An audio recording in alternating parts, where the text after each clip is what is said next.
रासायनिक खाद और कृषि रसायनों के बेधड़क व असंतुलित इस्तेमाल से मिट्टी और इसकी गुणवत्ता पर नकारात्मक प्रभाव पड़ा, जिससे मिट्टी की उपजाऊ शक्ति घट गई। ऐसे में ज़ाइटेक्स ने एक सफल पहल की, प्लांट बायोटिक्स।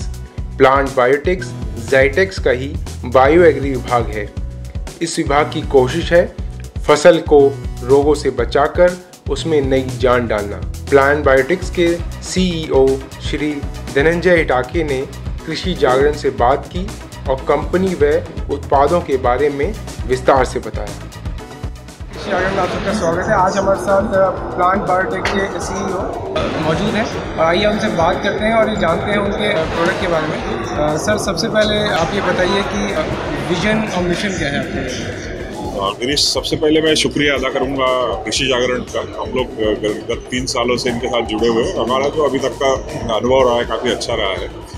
और जहाँ तक प्लांट बायोटिक्स का ताल्लुक है, हमने विजन और मिशन स्टेटमेंट काफ़ी सिंपल रखा है। एक तो किसानों को रिटर्न ऑन इन्वेस्टमेंट मिलना चाहिए, जो भी उपज वो खरीद रहे हैं उनको उसमें फ़ायदा होना चाहिए। दूसरा, मिशन के माने हम लोग चाहते हैं कि हम लोग एग्रीकल्चर इंडस्ट्री के प्रिफर्ड सप्लायर हो इन टर्म्स ऑफ हमारे प्रोडक्ट की क्वालिटी, सर्विसेज, वो मद्देनज़र रखते हुए हम लोग चाहते हैं कि हम लोग उसमें पहला नंबर रखें। और उसी दिशा में हमारा कदम है। गत 4 सालों का जो हमारा अभी तक का प्रयास रहा है वो तो काफ़ी हमारे लिए संतुष्टदायक है और हमारी जो दौड़ है उसी दिशा में जा रही है। जैसे हम लोग अभी बात कर रहे हैं तो हमने portfolio bio nutrition, bio control और सॉइल हेल्थ का तो किया, बट हम लोग अभी बायो निमेटिसाइड पे काम कर रहे हैं जो आज समय की मांग है। फिर मेटाबोलाइट्स वेस्ट जो बायो फंगिसाइड है उसमें भी हम लोग कुछ काम कर रहे हैं। तो अभी कुछ आने वाले समय में हम लोग उसको मार्केट में इंट्रोड्यूस करेंगे। तो सर, अभी जो आपका ये ऑर्गेनाइजेशन काम कर रहा है ये फार्मर्स के लिए, जी, तो फार्मर से आप, मेरा सवाल ये कि किस तरह से उनसे कनेक्ट होते हैं, किस तरह से उनको आपको ये बताते हैं कि ये प्रोडक्ट ऐसा है और इसको आप इस तरीके से यूज़ कीजिए? ये बहुत सही सवाल पूछा आपने। ये कंपनी का जो मूलतः काम ही शुरू हुआ ये बॉटम अप अप्रोच से, ताकि किसानों के साथ जुड़ के सब ये काम करना है। तो आज की तारीख में हमारे पास लगभग 30 लोग जो है जो कंपनी रोल पे मौजूद है और लगभग 70 लोग जो है वो नीचे एक फार्मर सर्विस ऑफिसर के तौर पे काम करते हैं। तो उनका काम यही है कि किसानों को स्पॉट डेमोन्स्ट्रेशन देना, दोनों में उनको फर्क दिखाना है कि ये जो उपचारित है और अनुपचारित है तो उसमें दोनों में अंतर क्या है। दूसरा, हम लोग कस्टमाइज क्रॉप सेमिनार करते हैं। मान लीजिए कोई एक लोकल विलेज है तो वहाँ की जो समस्या है उसको ध्यान में रखते हुए, मान लीजिए कोई सॉइल रिलेटेड इश्यूज है या क्रॉप रिलेटेड इशू है, तो उस तरह से पूरा जो प्रेजेंटेशन है वो लोकल लैंग्वेज में बनता है। लोकल इश्यूज को लेके, मान लीजिए सॉइल की pH का इशू है या कोई फसल मान लीजिए बनाना है तो उसमें बनाना विल्ट आ गई या और कोई डिसीज आ गई, तो उसको ध्यान में रखते हुए हम लोग किसानों की जागृति करते हैं ताकि किसान उसके पूरे जो फसल उगाने की जो उसकी जो प्रोसेस है उसमें जो समस्या आ रही है उसमें हम लोग किस तरह से कंट्रीब्यूट कर सके। एक हमारा योगदान पूरा पैकेज ऑफ प्रैक्टिसेस के तौर पे हमारा रहता है।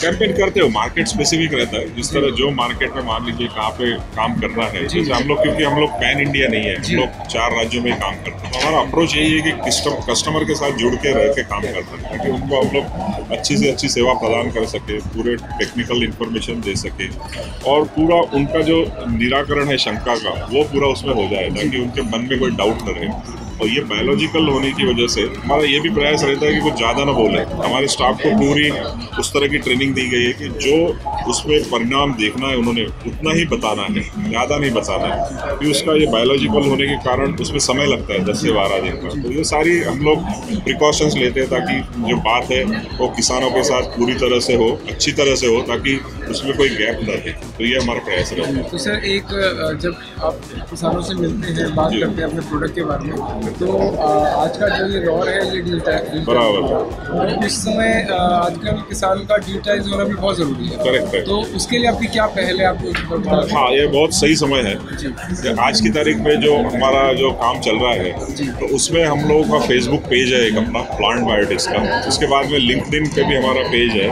तो ये हम लोग जो हमारा पेज है काफ़ी एक्टिव रखते हैं, ताकि उसमें कोई जो भी अपडेट्स है कमर्शियल रिलेटेड, स्टोरीज से रिलेटेड है, प्रोडक्ट परफॉर्मेंस रिलेटेड है, तो वो सारा उसमें कैप्चर किया जाता है। जैसे हमारी जो भी एक्टिविटीज़ है, ताकि लोगों ज़्यादा से ज़्यादा लोगों तक पहुँचे। और कोई क्वेरी आ रही है तो हमारा ये प्रयास पहले रहता है कि उस क्वेरी को तुरंत रिप्लाई दिया जाए। तो ये कस्टमर केयर के तहत हमारा कुछ ऐसा स्ट्रक्चर्ड काम नहीं है, बट जो भी कस्टमर से एक या किसानों से कोई भी क्वेरी आती है तो उससे उसके पास जल्द से जल्द पहुंचने का एक हमारा प्रयास रहता है। सर एक लास्ट क्वेश्चन आपसे ये जी, फ्यूचर प्लान्स के बारे में बताइए कि अभी तक ये जो जर्नी रही आपकी ये काफ़ी सफल है और अभी किसानों तक आपकी पहुँच है, लेकिन अभी क्या आप अपना दायरा बढ़ा रहे हैं? बिल्कुल, ये बहुत सही सवाल है। जो आगे की जो फुटप्रिंट है उसमें नजर रखते कुछ जो स्टेट हमने आइडेंटिफाई किए हैं, जैसे हिमाचल प्रदेश जहाँ पे हमारे तरह के जो प्रोडक्ट है उसको काफ़ी रिस्पॉन्स आएगा। यूपी एक मार्केट हम टारगेट कर रहे हैं, हरियाणा मार्केट है। इसके अलावा डोमेस्टिक मार्केट के अलावा जो हम लोग एक्सपोर्ट्स में है उसमें भी हमने साउथ ईस्ट एशियन कंट्रीज में हमारा अपना एक फुटप्रिंट बनाने का मन बना लिया। हमारे प्रोडक्ट रजिस्टर्ड हो गए, ईरान में प्रोडक्ट रजिस्टर्ड है, साउथ ईस्ट एशिया में वियतनाम में प्रोडक्ट रजिस्टर्ड है, हम इंडोनेशिया और इसमें फिलीपाइंस में भी काम कर रहे हैं। और इस प्रोडक्ट की जो हमारी पोर्टफोलियो पूंजी, उसमें हम लोग और प्रोडक्ट जोड़ रहे हैं जो समय की मांग है। जैसे हमने एक पेस्टिसाइड रेसिड्यू मैनेजमेंट के लिए एक प्रोडक्ट लाया है जो आज समय की मांग है, बैक्टीरिया बेस्ड प्रोडक्ट है। तो national research centre for grapes और जाइटेक्स इन्होंने एक कोलैबोरेटिव वर्क करके एक प्रोडक्ट लाया है बैक्टीरिया बेस्ड। तो ये पेस्टिसाइड जब एक्सपोर्ट वर्दी जो भी क्रॉप है, मान लीजिए अंगूर है, तो उसमें MRL लेवल का इशू होता है। तो उसमें जब आप कोई भी कीटनाशक डालते हैं या फफूंदनाशक डालते हैं तो ये बैक्टीरिया वो खा लेता है, तो उसकी जो खाने के कारण उसकी जो तीव्रता है वो कम हो जाती है।